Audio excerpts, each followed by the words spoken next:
तो जंगल में बने हुए एक बड़े से ढाबे पर बैठ गए। वो तीनों बैठे ही थे कि तभी मोंटी बंदर उन तीनों के पास आकर बोला, आप तीनों खाने में क्या लेंगी?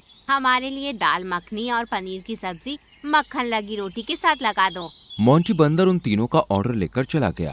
तभी वहाँ पर ब्लैंकी नाम की एक शरारती गुस्सैल चील आ धमकी और एक कुर्सी पर बैठकर मोंटी बंदर की ओर देखकर बोली, जल्दी से यहाँ पर आओ बदसूरत बंदर, मुझे बहुत तेज भूख लगी है। मोंटी बंदर चुपचाप ब्लैंकी के पास आकर खड़ा हो गया। ब्लैंकी चील मोंटी बंदर की ओर देखकर बोली, जाओ मेरे लिए चिकन फ्राई और मटन फ्राई लेकर आओ। मोंटी बंदर बड़ी शालीनता से बोला, माफ कीजिएगा ब्लैंकी चील, तुम अच्छी तरह से जानती हो कि इस ढाबे पर मांस मछली नहीं बनता। ये प्योर वेजिटेरियन ढाबा है। ये सुनकर ब्लैंकी चील गुस्से से आग बबूला होकर बोली, हद होती है बर्दाश्त करने की भी। तुमसे मैंने कितनी बार कहा है कि अपने ढाबे पर मीट भी बनाया करो। हम मीट जरूर बनाते, लेकिन इस ढाबे पर आने वाले ज्यादातर ग्राहक वेजिटेरियन ही होते हैं। मुझे कुछ नहीं पता, मुझे आज किसी भी कीमत पर नॉन वेज खाना है। अपने मालिक को बुलाओ। मालिक का नाम सुनकर मोंटी बंदर यहाँ वहाँ देखने लगा।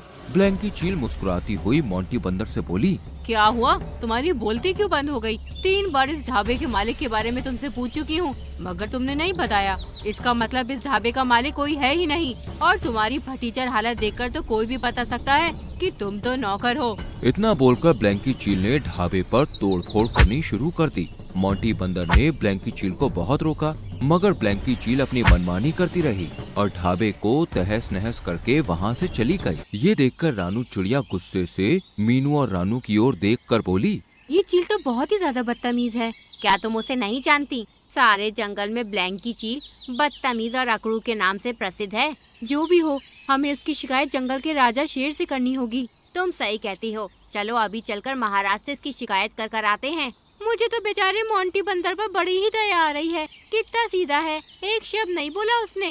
रानू, मीनू और मोनू चिड़िया जंगल के राजा शेर के पास पहुँच गए। रानू चिड़िया सारी घटना बताती हुई बोली, हमारी आंखों के सामने ब्लैंकी चील मोंटी बंदर का सारा ढाबा तोड़कर चली गई और उस बेचारे ने एक शब्द नहीं बोला।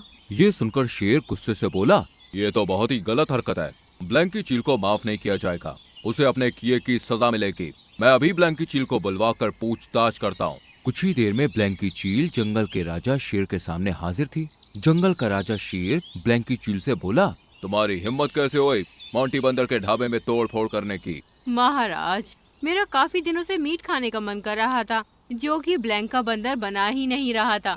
मैंने जब उससे उसके ढाबे के मालिक के बारे में पूछा तो उसने मना कर दिया, क्योंकि महाराज उस ढाबे का मालिक कोई है ही नहीं।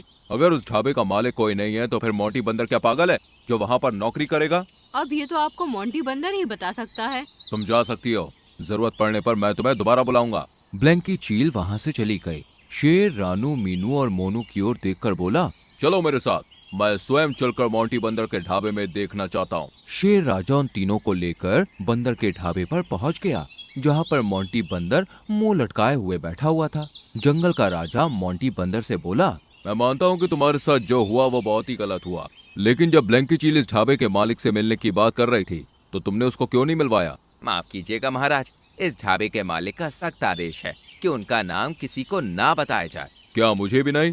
हाँ, आपको भी नहीं। शेर बुरी तरह से क्रोधित होकर बोला, मैं अब जानना भी नहीं चाहता हूँ कि ढाबे का मालिक कौन है, लेकिन कान खोल कर सुन लो, कल से तुम्हारा ये ढाबा मुझे बंद मिलना चाहिए। इतना बोलकर जंगल का शेर वहाँ से चला गया। शेर के जाते ही रानू चिड़िया मोंटी बंदर से बोली, क्या तुम मूर्ख हो? तुम्हें शेर राजा से ऐसे बात नहीं करनी चाहिए थी। मैंने सिर्फ वही बोला जो मेरे मालिक ने मुझसे कहा है। देखो, मैं जानती हूँ कि तुम अपने मालिक के बहुत ही ज्यादा वफादार हो, लेकिन तुम ये क्यों नहीं सोचते कि तुम्हारी चुप्पी ब्लैंकी चील को सही साबित कर रही है। अगर तुमने इस वक्त एक्शन नहीं लिया तो फिर उसकी मनमानी और बढ़ जाएगी और वो महाराज की नजर में सर्वप्रिय हो जाएगी। रानू चिड़िया की बात सुनकर मोंटी बंदर बहुत ही गहरी सोच में डूबते हुए बोला, ठीक है, चलो मेरे साथ, मैं तुम्हें उनका नाम नहीं बल्कि सीधे तुम्हें उनसे मिलवाऊंगा। मोंटी बंदर रानू, मीनू और मोनू चिड़िया को घने जंगल में ले गया। उस घने जंगल में एक बहुत ही सुंदर सा